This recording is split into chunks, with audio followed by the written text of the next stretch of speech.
உலகெங்கும் உள்ள அனைத்து தமிழுக்கும் இனிய வணக்கம். இன்றைக்கி நம்ம பார்க்க போகிற காணொலி எண்ணெய் பனை சாகுபடி இல்லை பாம் ஆயில் சாகுபடி.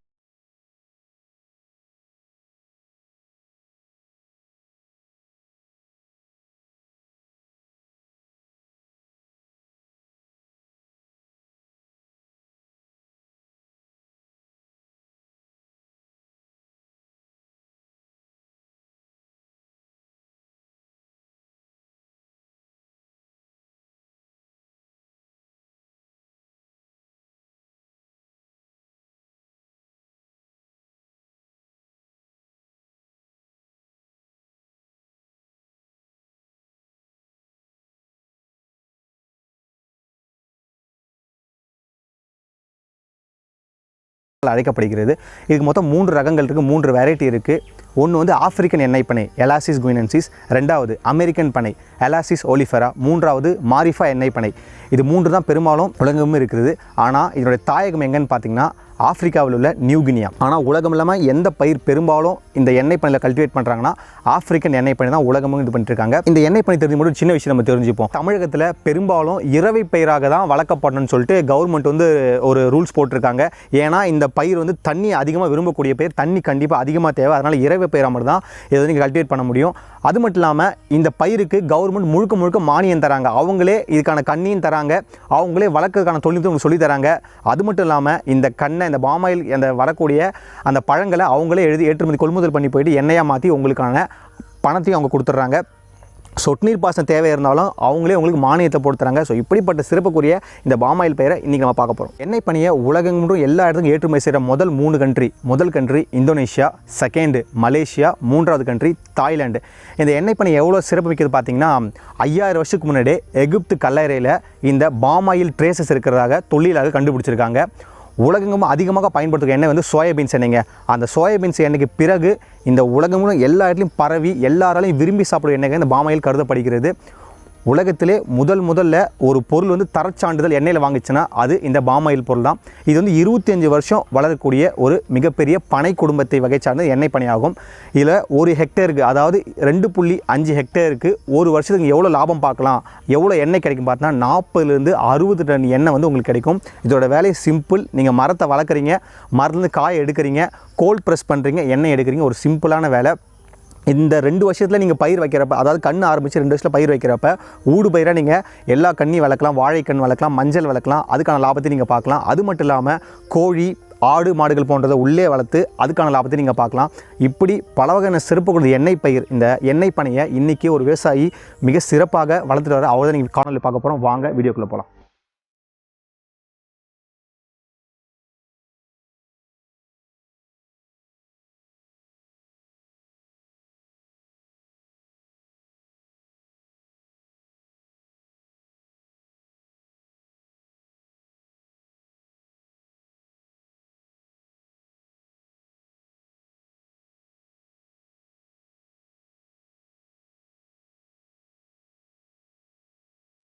அனைவருக்கும் வணக்கம். இன்றைய காலத்தில் விவசாயம் வந்து ஒரு நலிவுற்று போனாலும் சில மாமனிதர்கள் அந்த விவசாயத்தை கோலூன்றி மேலே கொண்டுகிட்டே வராங்க. விவசாயம் என்பது ஒரு மாட்டு சிந்திரிச்சா அந்த பயிரில் லாபம் பார்க்கலாம் அப்படிங்கிற எக்ஸாம்பிள் தான் இந்த எண்ணெய் பனை சாகுபடி. அந்த எண்ணெய் பனை சாகுபடியில் கணவன் மனைவி 2 பேரும் சேர்ந்து இந்த எண்ணெய் பனைகளை தன்னோட பிள்ளை போல் பார்த்துட்டாங்க. அவங்க தான் நம்ம பேட்டு இருக்க போகிறோம். ஐயா வணக்கம். ஐயா வணக்கம். அம்மா வணக்கம்மா. உங்கள் பேர் சொல்லுங்க ஐயா. காளிதாஸ். என்ன ஊர் ஐயா நீங்கள்? முப்புலி. அம்மா உங்கள் பேருமா? என் பேர் பத்மாவதி. என்ன ஊர்மா நீங்கள்? முப்புலி. ஓகேம்மா. உங்களுக்கு திருமணம் எத்தனை வருஷம் ஆகுதுமா? 8 வருஷம். 8 வருஷம் ஆகுங்க ஐயா. எத்தனை ஏக்கரில் பயிரிடுறீங்க? இப்போ நான் வந்து 20 ஏக்கரில் இருக்குது. ஏற்கனவே கூடுதலாகவும் செஞ்சுருக்கேன். அதில் இன்னும் பலன் வரல, நாள் இன்னும் ஆகலை. இது மட்டும் ஒரு 10 வருஷம் கடந்து போச்சு. அதுக்கப்புறம் இப்போ அதனுடைய பலனை தான் இப்போ நம்ம பார்த்துட்டு இருக்கிறோம், அறுவடை பண்ணிட்டு இருக்கோம். இன்னைக்கு கூட அறுவடை பண்ண போயிருக்காங்க.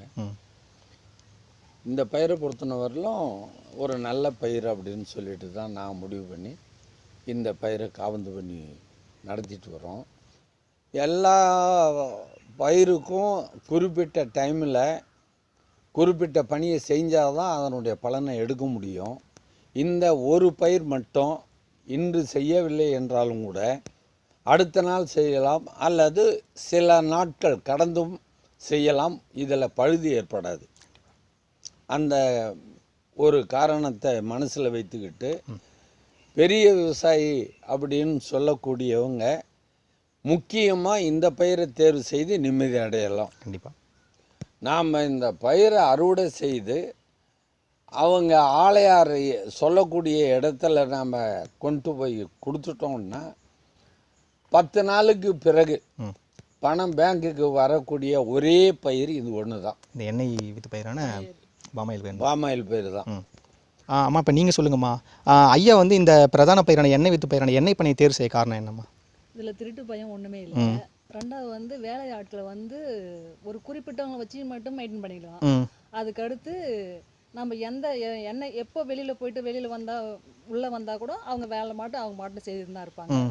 அதுக்கடுத்து நமக்கு வந்து இதில் வந்து தண்ணியோ மற்றதோ எதுவுமே செய்யணும்னு அவசியம் இல்லை. தண்ணி அது மட்டும் ஆட்டோமேட்டிக்காக ட்ரிப்பில் வந்துடுது. அதே மாதிரி அவங்கவுங்க வேலையை அவங்கவுங்க பார்த்துட்டு இருக்காங்க.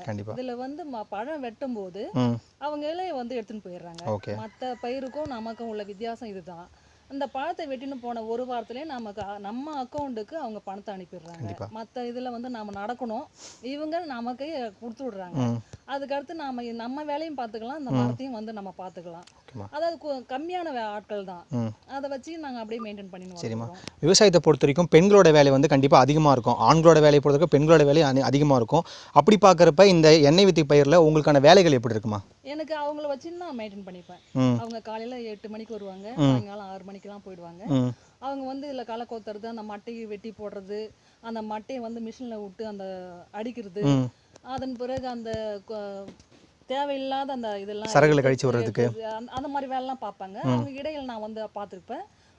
அதான் அவங்களுக்கு என்னென்ன ஒரு சந்தேகம் இருக்குதோ அதெல்லாம் எங்கள் வீட்டுக்காரும் நாங்களும் நிவர்த்தி பண்ணிட்டு அதை பார்த்து. கண்டிப்பாக ஐயா, இந்த எண்ணெய் பனைக்கு வந்து மண் வந்து எந்த மாதிரி இருக்கணும் ஐயா?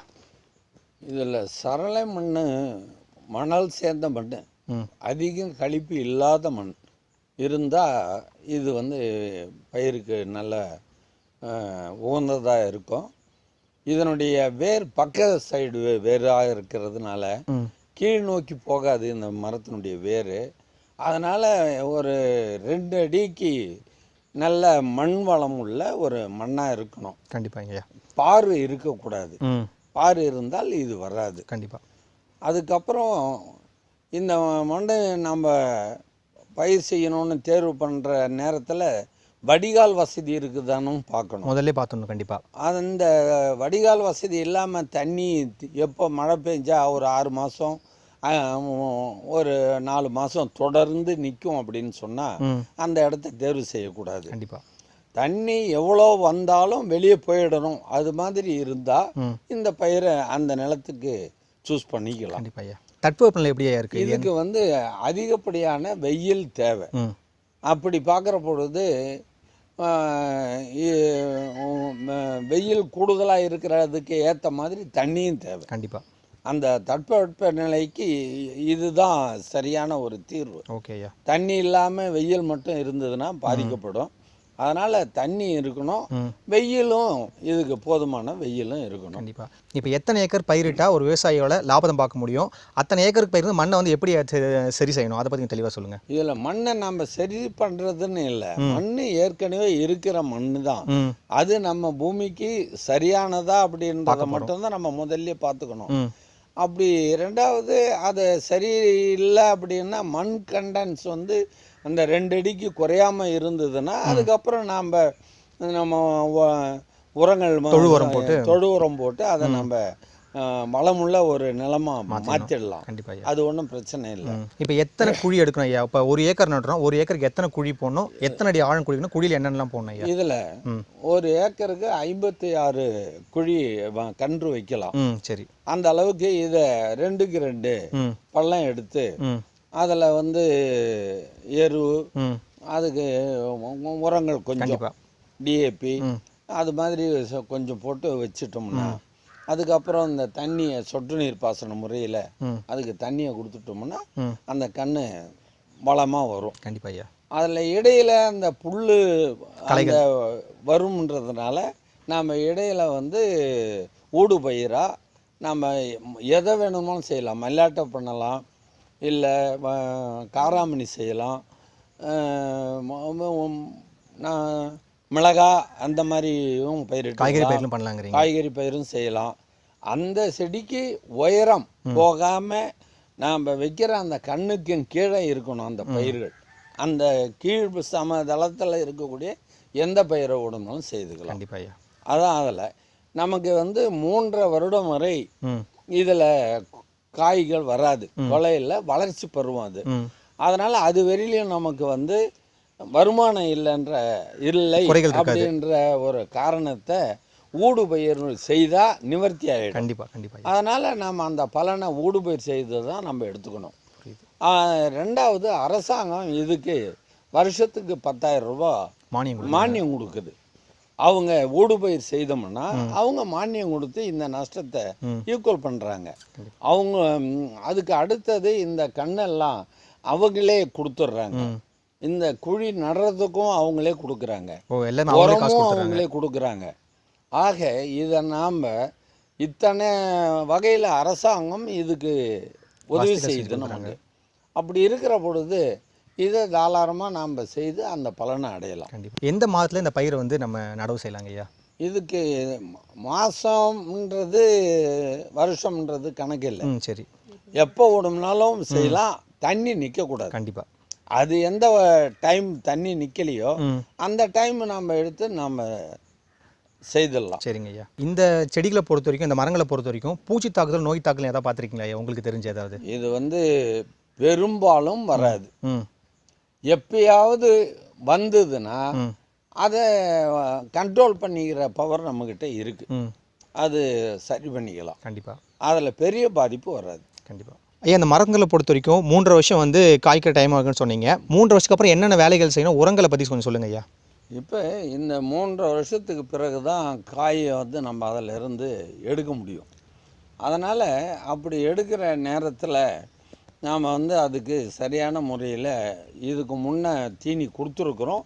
இப்பயும் உரம் அதுக்கு வந்து கொடுக்கணும். கண்டிப்பாக. அப்படி இதை வந்து மாதம் உரம் கொடுக்கணுன்றது இந்த பயிருக்கு ஒரு அவசியம். அப்படி தண்ணியும் உரமும் இருந்தால் இந்த பயிர் வந்து எப்போதும் மகசூல் கிடைக்கும். ஆனால் இப்போ ஒரு பிப்ரவரிக்கு பிறகு அதோட அக்டோபர் வரையிலையும் கொஞ்சம் அதிகமாக இருக்குது. அதன் பிறகு கொஞ்சம் மகசூல் குறைவாக இருக்கிறது. இது வந்து நாம் நம்முடைய தண்ணி தீனி கொடுக்குற ஒரு ஏற்பாட்டில் வருஷம் பூராவுமே சில பேருக்கு வருது. இதனுடைய ஈல்டு வருஷம் பூராவுமே வருது. அதனால் நாம் இதை எந்த அளவுக்கு கவனிக்கிறோமோ அந்த அளவுக்கு இது பலனை கொடுக்குது. கண்டிப்பாக. இப்போ இது வந்து 3 வருஷம் ஒத்துக்குள்ள அதில் வெளியில் வரக்கூடிய மட்டைகளை பூரா நம்ம வருஷத்துக்கு ஒரு தடவை சுத்தம் பண்ணி மரத்தை கொடுக்கணும். அதுக்கப்புறம் 3 வருஷம் ஆகும் பொழுது ஒவ்வொரு மட்டைக்கும் ஒவ்வொரு பழக்குலை வரும். அந்த பழக்குலை வர்றதுக்கு முன்னே மட்டையை வெட்டிட்டு தான் அந்த பழக்குலையை எடுக்க முடியும். அப்படி சில மட்டைகள் வந்து குலை வராத இடத்துல இருக்கும். அதையும் சுத்தப்படுத்தினோம்னா தான் அந்த மரம் சுத்தமாக அடுத்த தடவை நம்ம படம் வெட்டுறதுக்கு சரியாக இருக்கும், உகந்ததாக இருக்குங்கிறீங்க. அதனால் அந்த மட்டையில் நம்ம வெட்டி விட வேண்டிய வேலை நமக்கு இருக்குது. சரிங்க ஐயா. அது நம்ம வெட்டி விட்டோம்னா அதையே நம்ம நறுக்கி விட்டோம்னா பூமிக்கு அதுவே நமக்கு சத்தாயிடும், உரமாக மாறிடும். அதனால் அந்த வேலையை நம்ம அதில் செய்ய வேண்டிய ஒரு வேலை இருக்க தான் செய்யுது. இப்போ எந்த வருடத்துலேருந்து நம்ம வந்து காய்களோட மகசூல் வந்து பெருக்க ஆரம்பிக்கலாம்? 3 வருஷத்துக்கு அப்புறம் எப்படி நம்ம காய்களை வந்து அறுவடை பண்ணணும்? ஒரு மரத்துக்கு எவ்வளோ கிலோ கிடைக்கும் நமக்கு? நமக்கு 3.5 வருஷத்துக்கு பிறகு ஒரு ஏக்கருக்கு ஒரு 3 டன்னில் ஆரம்பிக்கும். 2 டன் 3 டன்னு வருஷத்துக்கு ஒரு ஏக்கருக்கு இந்த அளவுக்கு ஆரம்பமாகும். அதுக்கப்புறம் 5ஆவது வருடத்தில் 5 டன்னுக்கு குறையாத கிடைக்கும். அதுக்கு 5ஆவது வருடத்துக்கு பிறகு அது 10 டன்னு வரையிலையும் நம்முடைய கவனிப்புக்கு ஏற்ப வர்றதுக்கான வாய்ப்பு இதில் இருக்குது. அதன் பிறகு தொடர்ந்து இது 10 டன்னுக்கு குறையாது. அதை நாம் தீனியும் தண்ணியும் தொடர்ந்து வைக்கும்போது 10 டன்னுக்கு குறையாது. சில இடங்களில் 15 டன்னு கூட வந்திருக்கு. இப்போ நாங்கள் அதை பார்க்குறோம்.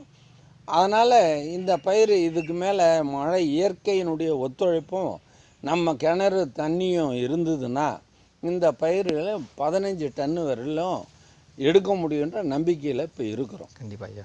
ஐயா, இந்த எண்ணெய் பனையில் வந்து நம்ம வந்து இவ்வளோ வருஷம் வளர்த்துக்கிட்டு இருக்கோம். கண்டிப்பாக ஒரு விவசாயி வந்து எந்த ஒரு பொருளையும் லாபம் இல்லாமல் வளர்க்க மாட்டாங்க. லாபம் இருந்தால் மட்டும்தான் அடுத்த பயிரை வந்து அவங்களுக்கு போக முடியும். அப்படின்னு பார்க்குறப்ப இந்த பயிரில் நமக்கு எவ்வளோ லாபம் கிடைக்குது, செலவு என்ன, அதை பற்றியும் தெளிவாக மக்களுக்கு சொல்லுங்கள் ஐயா.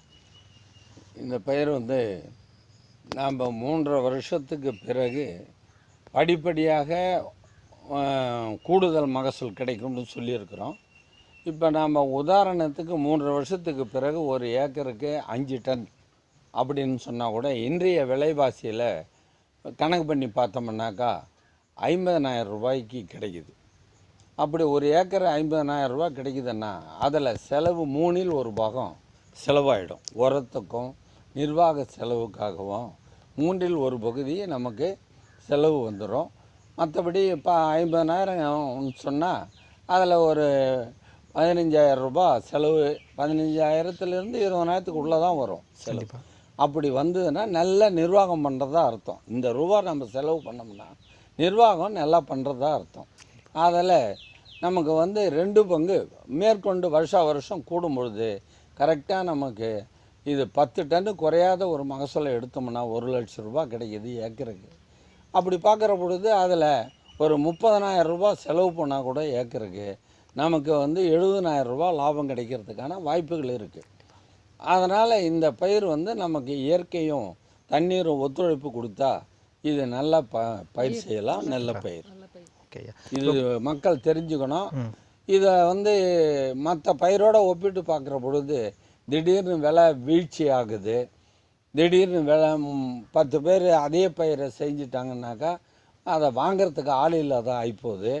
இது மக்கள் விரும்பி சாப்பிடக்கூடிய ஒரு எண்ணெய் பொருளாக இருக்கிறதுனால இது வந்து நாட்டுக்கு எப்பயுமே தேவை. இது எந்த நேரமும் இது தேவைப்படுறதுனால விலைவாசி இதில் குறையிறதுக்கான வாய்ப்பே கிடையாது. அதனால் நாம் நம்பி பயிரிடலாம். இதை நாம் வந்து மார்க்கெட்டுக்கு தேடி போய் விற்பனை செய்ய வேண்டியது இல்லாத ஒரு நிலை இருக்கிறதுனால ஆலையார்களே விரும்பி வாங்கி அவங்களே எண்ணெயை தயார் பண்ணி மக்களுக்கு ஒப்படைக்கிறாங்க. அதனால் இந்த ஒரு பயிர் வந்து நமக்கு எந்த ஒரு பயிரும் 10 நாளில் வீடு தேடி பணம் வர்ற பயிர் கிடையாது. கண்டிப்பாக கிடையாது. இந்த ஒரு பயிர் மட்டும்தான் 10 நாளில் வீடு தேடி வரக்கூடிய ஒரு பயிர். அதனால் இப்போ இருக்கிற காலகட்டத்துக்கு நிம்மதி தேவைன்னா இந்த பயிரை தான் நாம் தேர்வு செய்யணும்.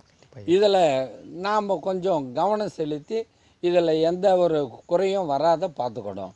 இது நம்முடைய வேலை. இதுதான் இதில் முக்கியமாக நம்ம பார்க்க வேண்டியது.